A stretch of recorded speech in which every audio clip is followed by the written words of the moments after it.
I feel like we've gotten to this very strange place in diet culture where I hear more people demonizing things like sugar than I do things like alcohol. And I'm not against either of these things, but one of them is actually a poison that your body has to get out of you, and the other one at least has some potential to provide you useful energy. Sugar is fine. It's not great. It's not your best choice most of the time. It might be actively taking you away from your current goals, but it's absolutely fine. And especially if you're an athlete, it really could be helpful throughout your season. So I just wanted to do an episode on why sugar's not as bad as you might hear it is. And before we get into that, I wanted to say that I'm very much intending to do more frequent, shorter episodes from here on out. There will still be some longer deep dives on bigger topics. I'm still going to do some interviews, but I intend to do a couple of these shorter episodes a week so I can touch more things and so it doesn't take up as much of either of our day. I realized I was avoiding listening to some of my favorite podcasts because of how long they are. And I actually really like long-form media. I think it's helpful. I think it's beneficial. I enjoy these deep dives that people get into, but I'm busy. So I wanted to contribute a little more to the 15 to 30 minute podcast episode space by providing some of these shorter episodes on these less complicated topics. So if you like that format, awesome. If you don't, also great. Let me know. And if you like any of the information I provide you, I'd really appreciate it if you set a rating or review or just shared it with somebody who'd benefit from it. That's all. Let's get into why sugar is fine.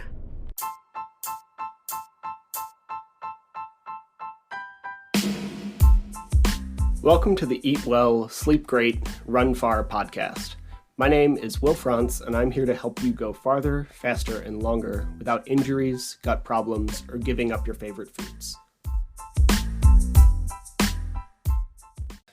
Today, I want to talk about sugar, and before I get started on this, I just want to say that sugar is not the evil thing that we often all make it out to be. I hear people talk about sugar in one way or another, almost every day. And so much of it is wrong. It does not directly cause obesity. It does not directly cause inflammation.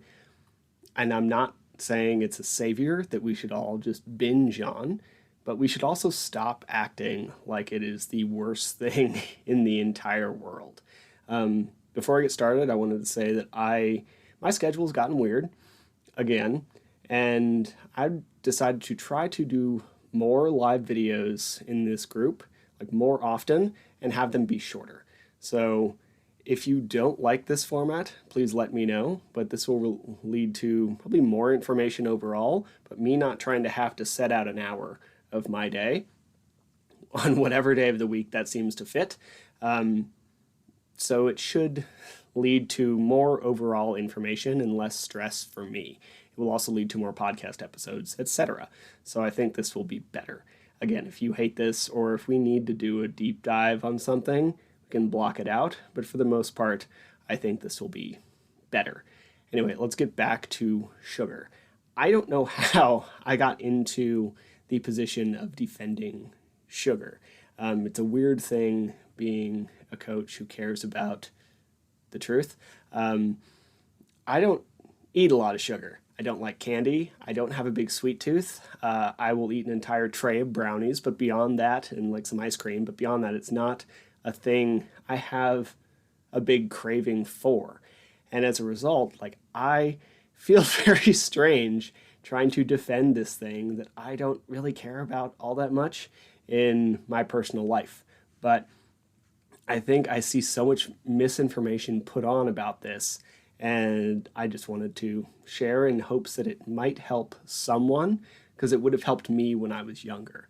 So sugar is not, again, a miracle nutrient, but it's also not great. We hear that it causes obesity. We hear that it causes inflammation. I have a lot of people ask me how they can fuel their races without the use of sugar. But sugar really only does negative things in like a caloric surplus or a deficit or where you're missing something else. If we're looking at the obesity question, the insulin model of obesity, the one that says like carbohydrates cause obesity, has been disproven repeatedly, time and time again, and is still being pushed, but it has so many adjustments to it that it now basically just says that an excess of calories will make you fatter and also raise insulin. It is no longer even presented as the direct cause anymore because of how incorrect the data has proven it. And we should also just stop demonizing insulin. It's a thing that we need to not die. So the more that I see this constant demonization of a hormone, it is exhausting. Much like testosterone or estrogen or any other hormone that we have, cortisol, yes, you can have too much of it.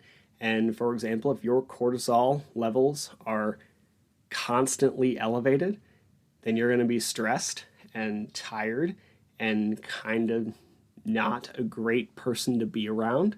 But this is the same with insulin. It doesn't make cortisol bad. You need it in order to function throughout your day. You need insulin in order to be able to digest food. It's a thing you need. So it is not the devil. And a lot of these people talking about insulin, like everybody in the world should wear a continuous glucose monitor all the time and avoid anything that creates a spike. Nutty. Fair.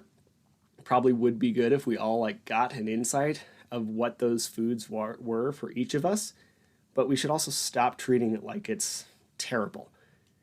Second, most high carb foods that people demonize are also high fat, which is why they taste so good. Potato chips, cake, pizza, all of these things are calorically more fat than they are carbs. So it is not necessarily the sugar, it is the fact that they are hyper palatable. Now, as athletes, carbs are helpful. They are not essential, but we see a performance increase for everybody when we include carbs. This includes like Olympic race walkers and golfers. If it helps them, then it is going to help your running. Carbs help performance, period. I don't know why we keep having this argument.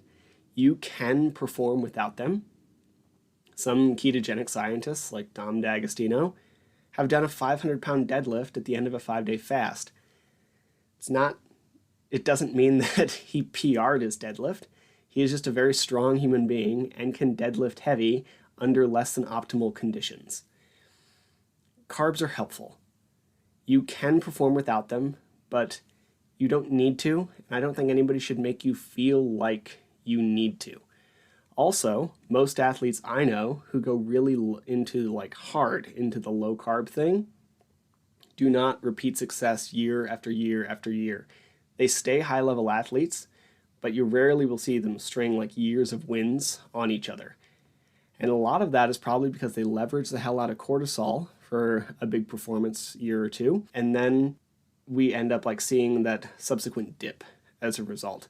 There are a few who periodize their nutrition well and go through low carb periods and then use carbohydrates on race day. And I think that's a fantastic idea. But saying that we're going to go year after year with like no carbohydrates rarely leads to this continual performance output. And I also know that a lot of people are just lying to you. They will sell you a keto protocol because it raises their fame or following, but they actually eat carbs. It is the same as like if you see business gurus or people out there trying to sell you and like tell you to shut up and just grind and do work. And yet a lot of them are taking exogenous testosterone or Adderall, or they're just on a ton of cocaine. Their internet is rife with nonsense, and it is exhausting having any insight to the back end of it.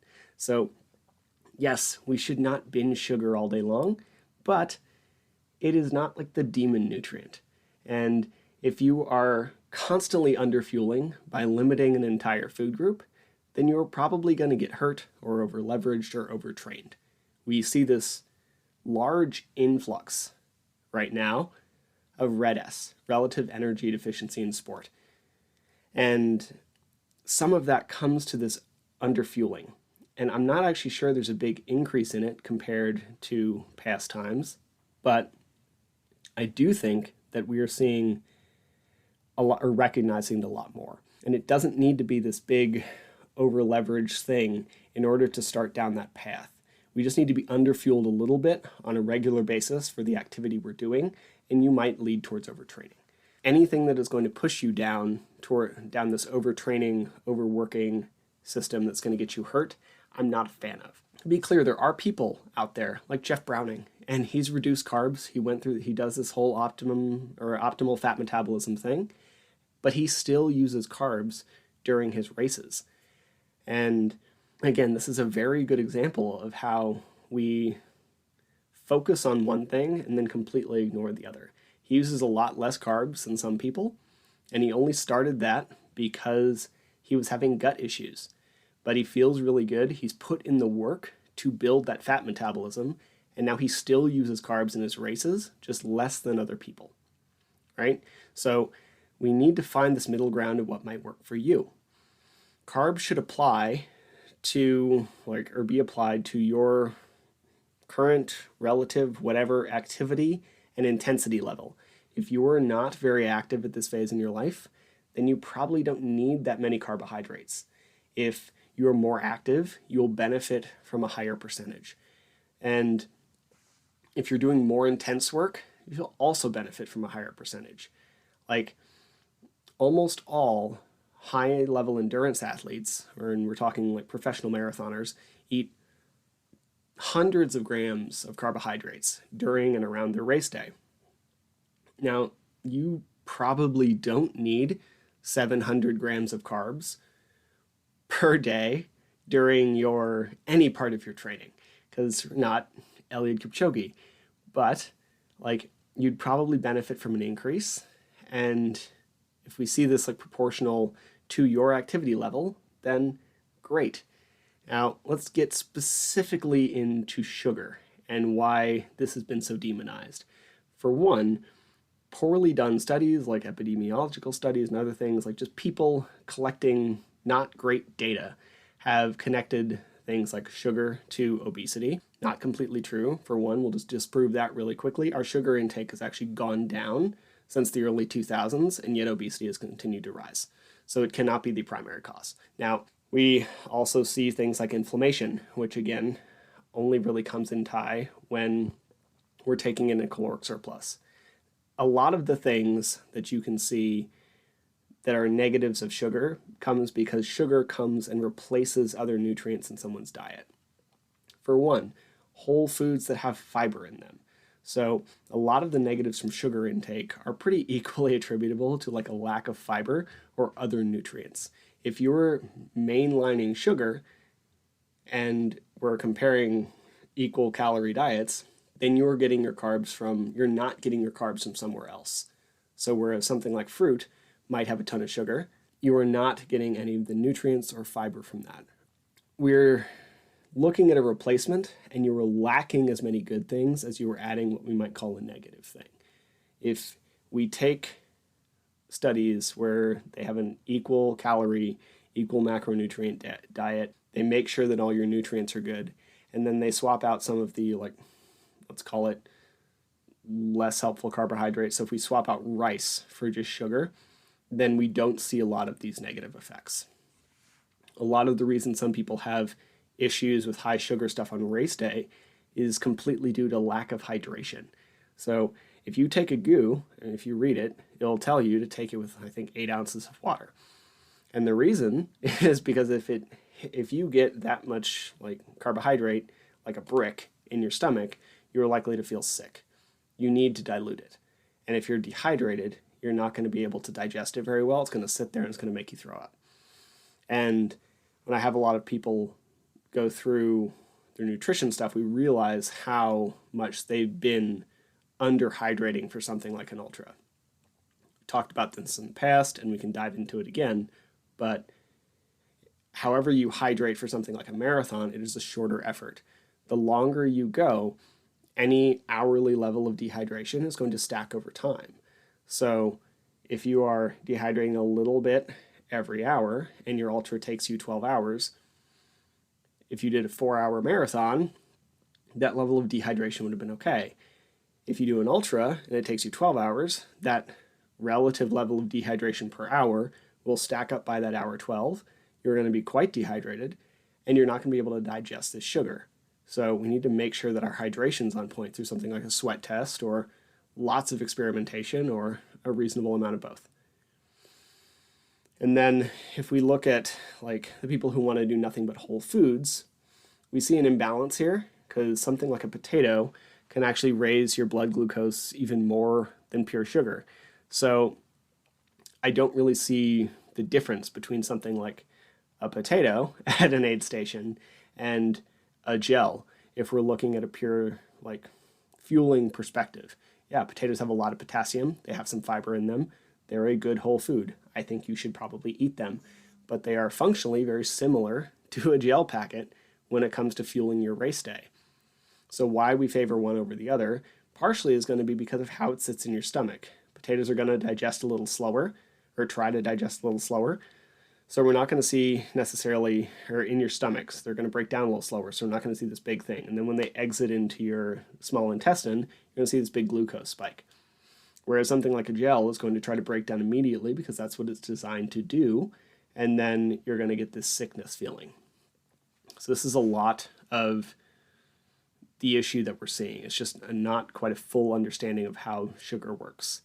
And when I hear people talk about sugar, I hear everything from saying fructose is great to glucose is great to whatever. They are different, but they digest differently. Fructose digests through your liver, etc. But when we're looking at like health things, like the amount of misinformation I hear is just nuts. I mean, I hear people demonize sugar more than they demonize alcohol. I hear some of these biohacker people online demonize sugar more than they demonize like nicotine. It is insane. We have two fairly highly addictive substances that don't really benefit you from a health perspective and have negative effects. Alcohol, nothing but empty calories, poison. Nicotine, yes, it has some brain benefits, but it's also highly addictive and like drops your dopamine levels. And yet we have these two things being lauded somehow by some people, and sugar is just being called the devil. And I do not understand the balance. Further, if we're worried about some of these things, we can just build a little more muscle mass because your muscles act like a sink for glucose. They eat it.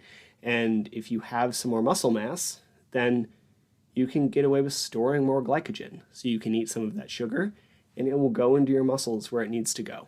And then you can put it to use and it will fuel your workouts. We should prioritize mostly whole foods throughout our day and then fuel our workouts as needed with whatever you were able to take in.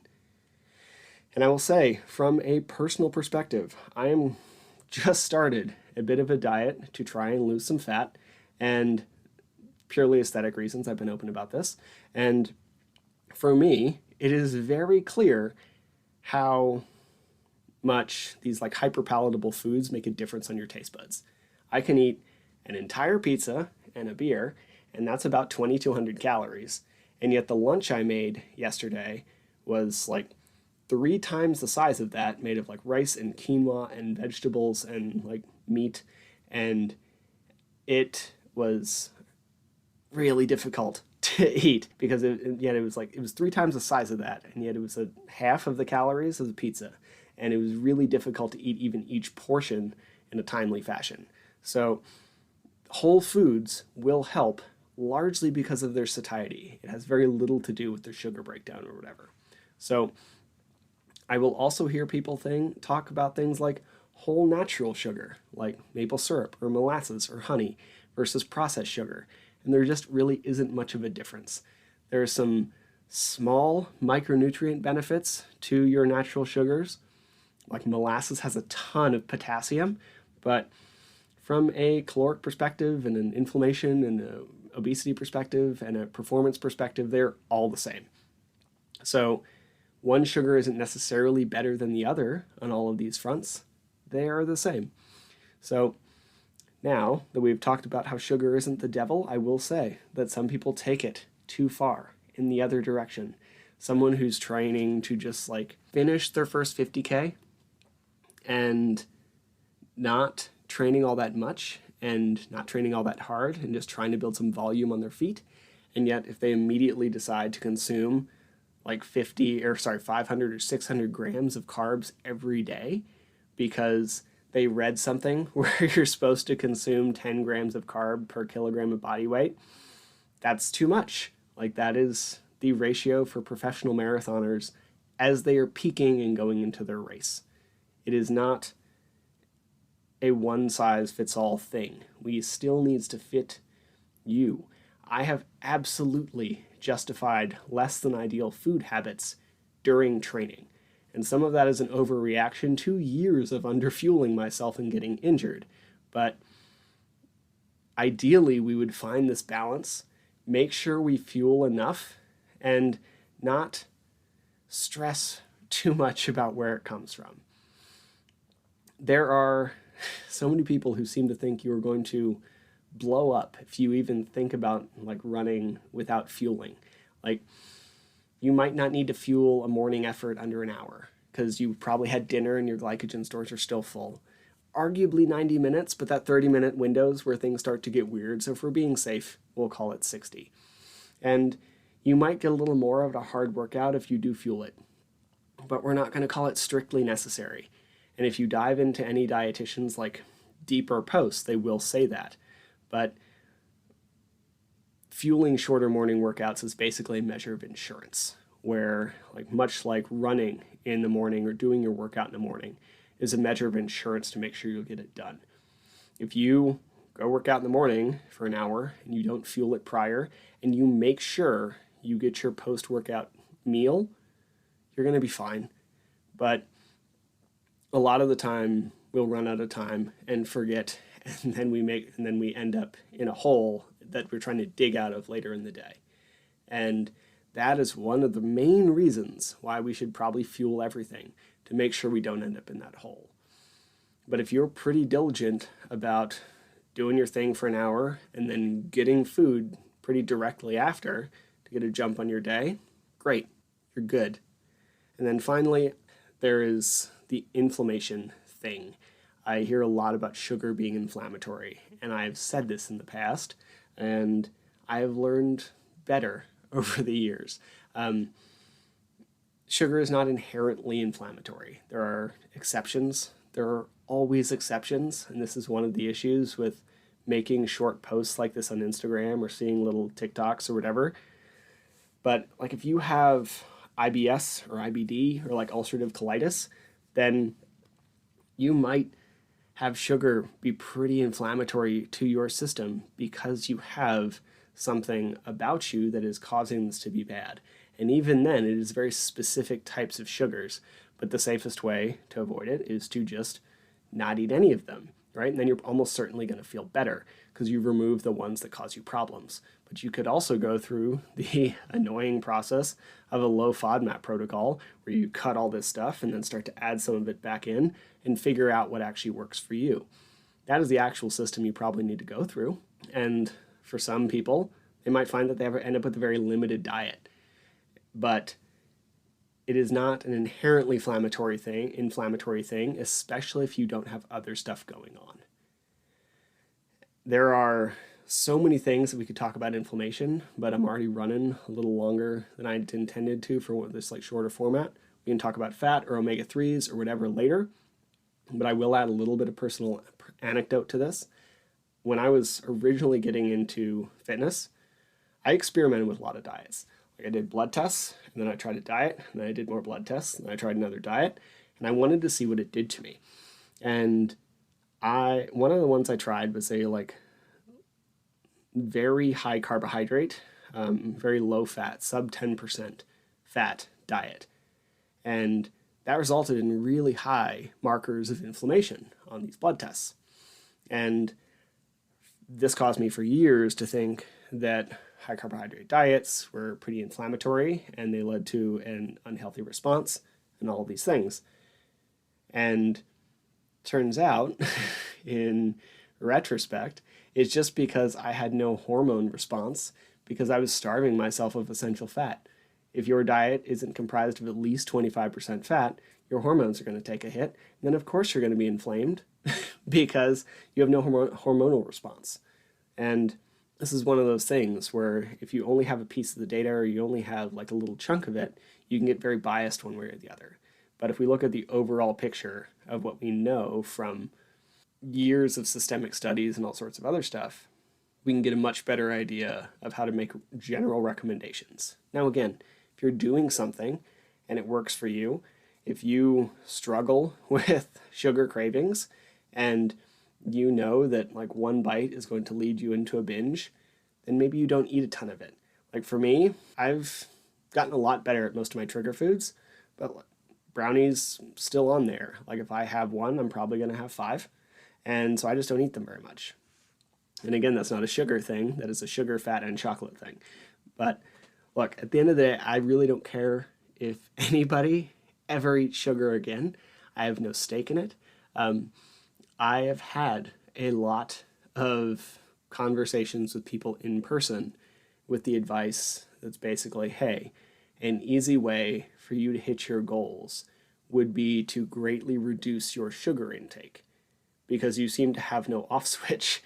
So, but it wasn't a carb thing, and it was more of a habit thing. If we just swap a lot of your soda intake for water, you're more likely to hit goals for these people. It's really hyperpalatable. Sugar, salt, fat. These things make things taste good. And it is really easy to overeat when things taste good. And if we're overeating or greatly undereating, then we're much more likely to end up in a place of inflammation and problem. But sugar, as like this demon nutrient, we should stop demonizing sugar when we don't have any idea what we're talking about. And when I hear someone throw out sugar as this terrible thing to eat, it's like when I hear someone demonize lactic acid instead of lactate. Lactic acid has nothing to do with your fatigue, and lactate is actually a fuel. Same with sugar. It is not a direct cause of anything. So let's stop demonizing it, accept that it can be a helpful fuel, also accept that it might not be the best fuel for everybody, and move on. If you have any questions, I'm happy to answer them. If you listen to this, thank you so much. And again, I'm going to try to do some of these shorter ones a little more often. So if you have any questions, pop them in the group, and I'll be back on here soon with another one of these. Hope you have a great night. Thank you for listening to the show. To be clear, I'm not a doctor nor a registered dietitian, and nothing you heard was medical advice. You should always speak with a qualified medical professional before making any changes to your training regimen. If you enjoy the podcast or found it useful, please take a couple seconds to give it a rating or share it with a friend. Every little bit helps. And if you want more of this information, please head to the Trail and Ultra Running Nutrition group on Facebook. You'll be in good company with other like-minded people who like to do hard stuff outside.